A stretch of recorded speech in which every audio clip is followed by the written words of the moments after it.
Hello दोस्तों, last class में हमने बात की थी।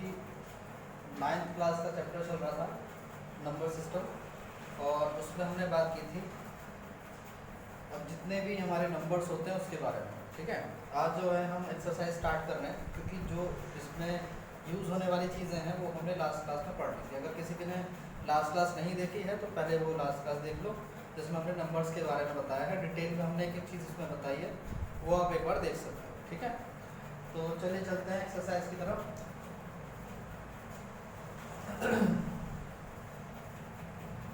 Class 9 chapter first number system.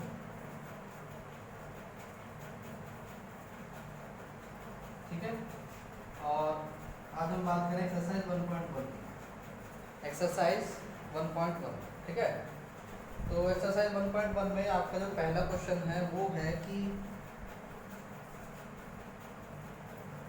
Question में पूछा गया है कि क्या,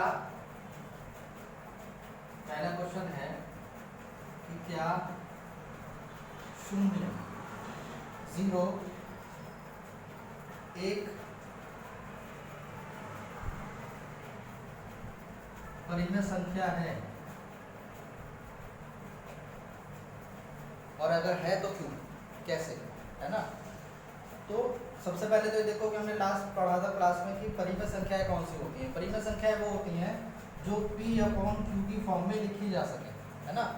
P/Q की फॉर्म में अगर कोई नंबर लिखा जा सकता है तो हम उसको परिमेय संख्या बोलेंगे। ठीक, अच्छा, 0 को हम परिमेय रूप में लिख सकते हैं। अगर 0 के नीचे 1 लगा देंगे तो इसका मतलब भी क्या हो जाएगा, 0 ही हो जाएगा। ठीक है, तो इसलिए क्या हो जाएगा, 0 भी एक परिमेय संख्या यानी कि रैशनल नंबर हो जाएगा। इंग्लिश में क्या बोलते हैं इसको, रैशनल नंबर। ठीक है, ये हमारा पहला क्वेश्चन था। सेकंड क्वेश्चन कहता है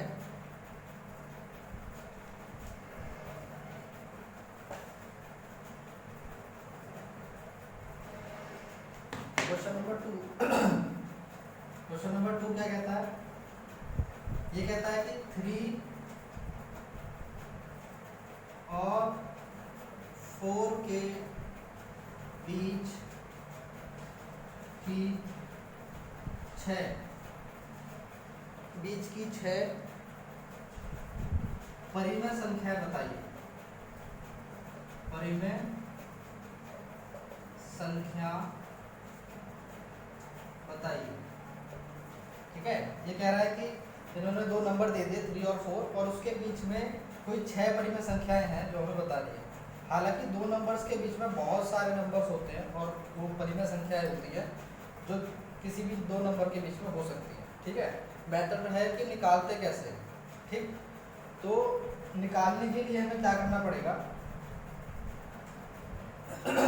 ऐसा मान लो जितने नंबर हमें दिए होते हैं, इसकी छोटी सी एक ट्रिक है कि जितने हमें इसने नंबर पूछे हैं, जितने भी इसने नंबर पूछे हैं उससे एक ज़्यादा, 6 नंबर इसने पूछे हमसे, उससे एक ज़्यादा कितना हो जाएगा, 7। ठीक है, एक ज़्यादा, उस एक ज़्यादा नंबर से पहले नंबर में 7/7 मल्टीप्लाई कर दो, और क्या आ जाएगा यहाँ पे 21/7, 7×21/7। और दूसरा नंबर जो है हमारा उसमें भी 7/7 कर देंगे, तो इसमें हो जाएगा 7×28/7। ठीक है, अब हमने इनका क्या कर दिया, रूप बदल दिया। ठीक है, अब 21/7 से और 28/7 के बीच की हम 6 परिमेय संख्याएं निकाल सकते हैं। कैसे, एक हो गई हमारी 22/7, 23/7, 24/7, 25/7, 26/7 और 27/7। तो ये हमारी क्या हो गई, 6 परिमेय संख्याएं हो गई। एक तो तरीका इसका ये हो गया, है ना। दोबारा देखेंगे इसको कि इसने हमें दो नंबर दिए और जितनी परिमेय संख्या इसने पूछी है उससे एक ज़्यादा 6 पूछी है, तो 6 + 1 यानी कि 7 हमने ले लिया, और 7 से उस नंबर में ऊपर नीचे हमने मल्टीप्लाई कर दी। जब ऊपर नीचे मल्टीप्लाई करेंगे तो हमें मिलेगा 21/7 और 28/7 दोनों में, और हम 21/7 और 28/7 के बीच की 6 संख्याएं इस तरह से निकाल सकते हैं। 22/7, 23/7, 24/7, 25/7, 26/7 और 27/7। ठीक है, इस तरह से है। ठीक, अब इसका एक दूसरा तरीका भी है, वो भी समझ लेते हैं। ठीक है, आप क्वेश्चंस के स्क्रीनशॉट ले सकते हो साथ के साथ। वैसे तो क्लास ये रिकॉर्डेड है, हमेशा यूट्यूब पर रहेगी, है ना, लेकिन फिर भी आप इसको क्या कर सकते हो, स्क्रीनशॉट ले सकते हो क्वेश्चन के आराम से। तो 3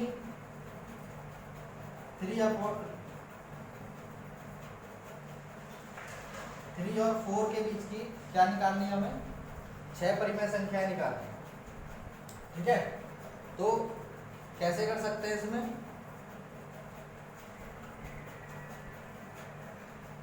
इसको ऐसे निकाल सकते हैं 3.1, 3.2, 3.3, 3.4, 3.5 और 3.6। ये भी क्या है, ये 3 और 4 के बीच में आने वाली परिमेय संख्याएं हैं। आपको ये लगेगा ये पॉइंट में आ रहे हैं तो क्या परिमेय संख्याएं हैं, बिल्कुल परिमेय संख्याएं हैं, क्योंकि इनका रूप बदला जा सकता है। रूप कैसे बदलेंगे, मान लो ये 3.6 ही है, इसका पॉइंट हटा करके अगर हम नीचे 0 लगा देंगे, 1 10 लिख देंगे, तो ये क्या हो जाएगी, एक परिमेय संख्या हो जाएगी। और जब इसको आप सॉल्व करोगे तो आपको एक परिमेय संख्या मिलेगी। ठीक है, तो इस तरह से हम दो तरीके से 3 और 4 के बीच की परिमेय संख्या निकाल सकते हैं। ठीक है, चलिए नेक्स्ट क्वेश्चन क्या कहता है, आप एनसीईआरटी की 9th क्लास की बुक जो है वो साथ में लेकर के बैठेंगे। उससे क्या होगा कि आपको पता चलता रहेगा कि जो क्वेश्चंस यहाँ पे हो रहे हैं वो एज इट इज आपकी बुक वाले हैं या नहीं है, है ना।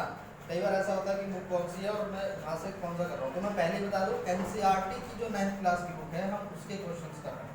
ठीक है, एनसीईआरटी की 9th क्लास की जो बुक है जो हर जगह चली रही है, चाहे वो यूपी बोर्ड हो चाहे सीबीएसई बोर्ड हो, दोनों में वही चल रही है, तो वो बुक साथ में लेकर के बैठेंगे। ठीक है, और उसी में से जो है हमें करना है। अब इसमें जो है हमें कुछ पॉइंट्स दिए हैं,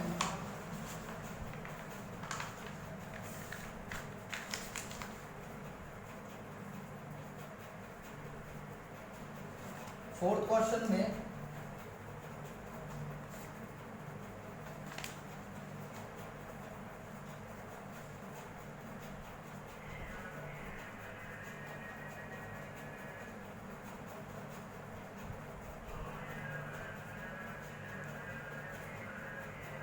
अब इसने 2 नंबर और दे दिए, 3/5 और 4/5।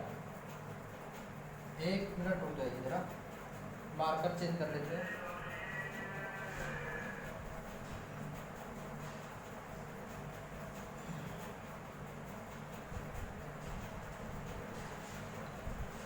तो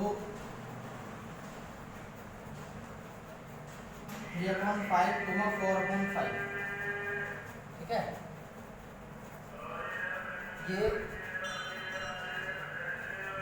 इसने दो परिमेय संख्याएं दी हैं 3/5 और 4/5। थोड़ा मार्कर की प्रॉब्लम हो गई, दूसरा वाला पता नहीं कहाँ रख दिया।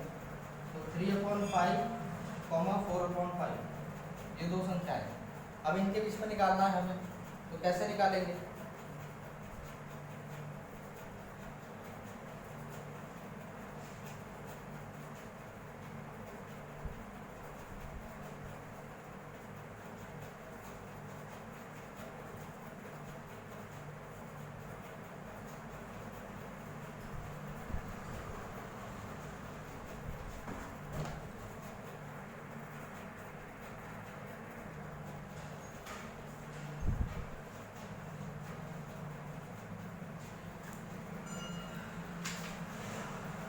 तो हमें क्या दिया हुआ है, एक तो है 3/4 सॉरी 5 और दूसरा नंबर है 4/5। ठीक है, और इन्होंने हमसे इन दो परिमेय संख्याओं के बीच कितने नंबर पूछे हैं, कितनी परिमेय संख्याएं पूछी हैं, 5। ठीक है, ऐसे लिखो 5 परिमेय संख्या बताइए। अब जैसे कि मैंने बताया था कि जितने भी नंबर हमसे पूछे होते हैं, जितने भी नंबर हमसे पूछे होते हैं, इसने हमसे कितने पूछे हैं, 5। तो 5 + 1 कितना हो जाएगा, 6। ठीक है, तो 6 से क्या करेंगे, 3/4 इंटू 6/6, तो ये क्या हो जाएगा 18/24। ठीक है। दूसरी तरफ 4/5 है, इसमें भी 6/6 अगर हम करेंगे तो क्या हो जाएगा 24 सर यहाँ पे 5 है, तो यहाँ पे कितना हो जाएगा 30, और यहाँ पे भी 30। तो हमने अपनी परिमेय संख्या होगा जो हमें दी हुई थी उसका हमने रूप बदल दिया इस तरह से 18/30 और 24/30। ठीक है, हमने इस तरह से बदल दिया। अब क्या होगा, इनके बीच में, इन दोनों के बीच में हम 5 परिमेय संख्याएं आराम से निकाल सकते हैं। कैसे निकालेंगे, 18 के बाद क्या आ जाएगा 19/30, 20/30, 21/30, 22/30, 23/30। 5 नंबर हो गए, 1 2 3 4 5। ये क्यों सभी क्या है परिमेय संख्या है। तो परिमेय संख्या निकालने का सीधा सा रूल है, जो नंबर हमें दिया है और जितने परिमेय संख्या हमसे पूछे हैं उससे एक ज्यादा का ऊपर नीचे, मतलब ऊपर नीचे दोनों तरफ मल्टीप्लाई कर देंगे, तो जो नंबर हमें आएगा वो सिंपली हमें इस फॉर्म में मिल जाएगा। ये सबसे आसान तरीका है। ठीक है, तो ये हो गया आपका थर्ड क्वेश्चन। अब चलिए फोर्थ क्वेश्चन की तरफ चलते हैं। फोर्थ क्वेश्चन में इसने हमें छोटी छोटी डेफिनेशन दी है जिसके बारे में इन्होंने हमसे पूछा है कि उनका क्या मतलब निकल सकता है। ठीक है, जैसे इन्होंने पहले सबसे पहले पूछा है, इसने पूछा है ये फोर्थ का फर्स्ट पार्ट है कि प्रत्येक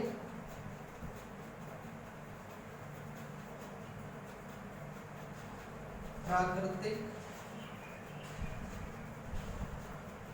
संख्या, प्रत्येक प्राकृतिक संख्या एक पूर्ण संख्या होती है। ये इन्होंने एक लाइन दे दी और ये पूछा कि क्या ये सही है या गलत है। तो सबसे पहले तो देखो, इसने बोला प्रत्येक प्राकृतिक संख्या एक पूर्ण संख्या हो सकती है। ठीक है, अब प्रॉब्लम क्या है, प्रॉब्लम ये है कि प्राकृतिक संख्याएं क्या होती है, प्राकृतिक संख्याएं क्या होती है, नेचुरल नंबर। नेचुरल नंबर्स क्या होते हैं, ये होते हैं 1 2 3 से लेकर के इन्फिनिटी तक। ठीक है, और पूर्ण संख्या कौन सी होती है, पूर्ण संख्याएं वॉल नंबर्स। वॉल नंबर्स कौन से होते हैं, 0 1 2 3 और इन्फिनिटी। तो डिफरेंस कहाँ आ रहा है, 0 का। इसने क्या कहा कि क्या हर एक नेचुरल नंबर वॉल नंबर होगा या हर एक प्राकृतिक संख्या पूर्ण संख्या होगी, तो ये गलत है। क्यों, क्योंकि वॉल नंबर में तो 0 भी आ रहा है और नेचुरल नंबर में 0 नहीं होता, ये जो 0 है वो नहीं होता। ठीक है,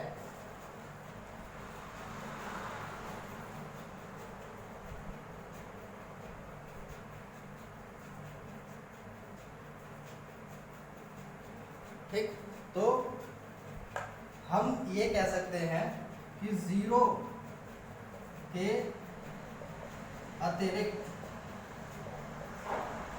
सभी प्राकृतिक संख्या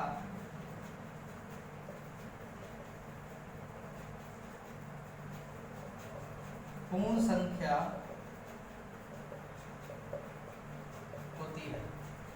ठीक, तो हम क्या कह सकते हैं कि 0 के अतिरिक्त, भाई कितना डिफरेंस है, 0 का जो डिफरेंस है बाकी सब तो सेम ही आ रहा है, ये जितना है वो इसमें भी आ रहा है, तो 0 का डिफरेंस है, तो हम कैसे कर सकते हैं 0 के अतिरिक्त सभी प्राकृतिक संख्याएं पूर्ण संख्या होती हैं। तो यानी कि ये डेफिनेशन जो है वो क्या है, सत्य है। सत्य है और सत्य को कोई झुठला नहीं सकता। ठीक है, चलिए दूसरी डेफिनेशन देखते हैं क्या कहता है।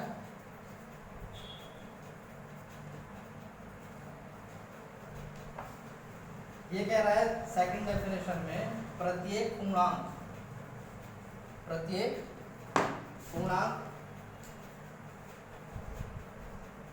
प्रत्येक पूर्णांक एक पूर्ण संख्या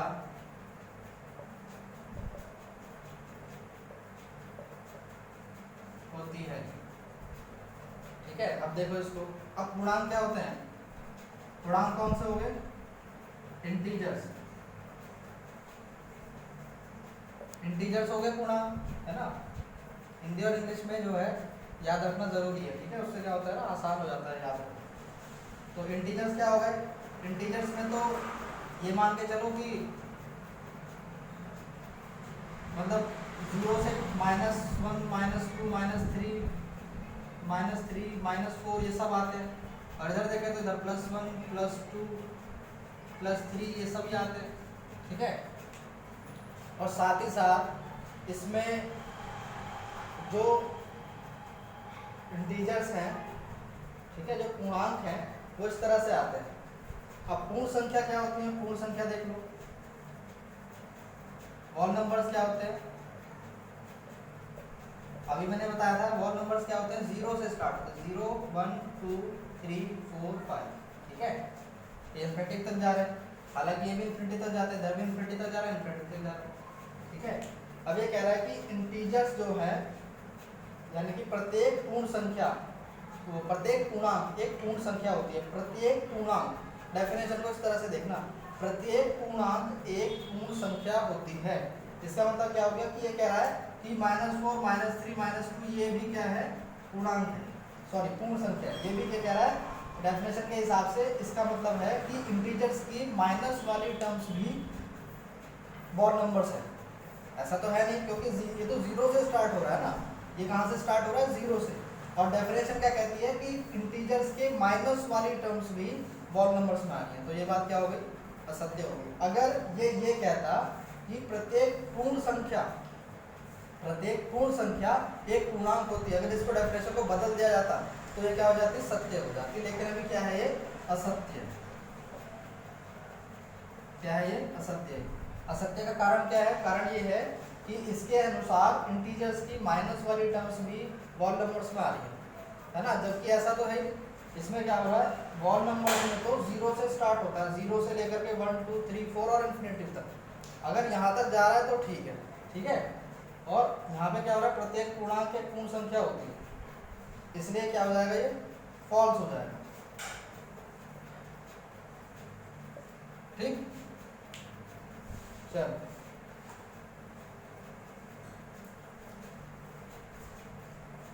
अब इसमें एक लास्ट में और पूछा है, लास्ट में क्या पूछा है,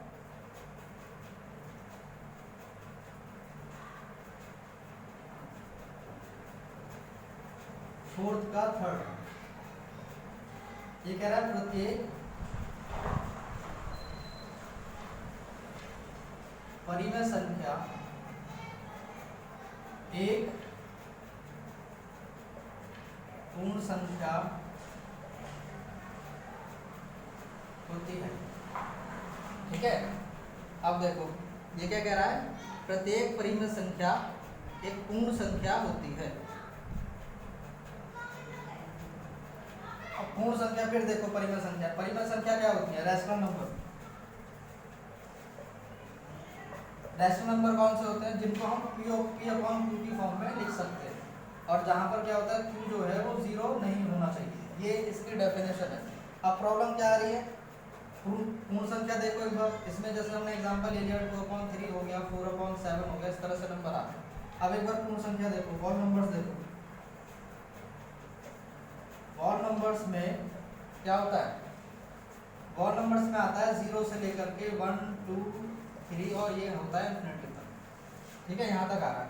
अब इसमें क्या है कि ये जो है नंबर्स, ये फ्रैक्शन में नहीं है, ये क्या है, ये फ्रैक्शन में नहीं है, और वॉल नंबर्स में फ्रैक्शन नहीं आते। इन्होंने तो जो सीधा सा ग्रुप दे रखा है वो दे रखा है 0 से लेकर इन्फिनिटी तक, ये वॉल नंबर्स का ग्रुप है, इसमें फ्रैक्शन नहीं होता। फ्रैक्शन किसमें होता है, रैशनल नंबर में, जिसमें कि टर्म दे रखी है P/Q, और जहाँ पर Q जो है वो 0 नहीं होना चाहिए, ठीक है, इसलिए ये टर्म क्या हो जाएगी, असत्य, यानी फॉल्स, ठीक है। तो फोर्थ में इन्होंने 3 पार्ट में दिए थे, पहला वाला पार्ट जो है वो ट्रू है यानी कि सत्य, और बाकी के जो 2 हैं वो असत्य, कारण मैंने बता दिया, ठीक है। और साथ ही साथ ये भी देख रहे होंगे कि अगर जो इसमें हम वो देखें कि भाई ये हर जगह नंबर्स की बात हो रही है, तो अगर किसी ने पहली वाली क्लास नहीं देखी है तो इसका मतलब वो इनको सॉल्व नहीं कर पाएगा, ठीक है ना, सीधी सी बात है। तो इस पर अगर सॉल्व करना है तो क्या करना पड़ेगा, इसको क्लियर वहीं से करना पड़ेगा। चलिए,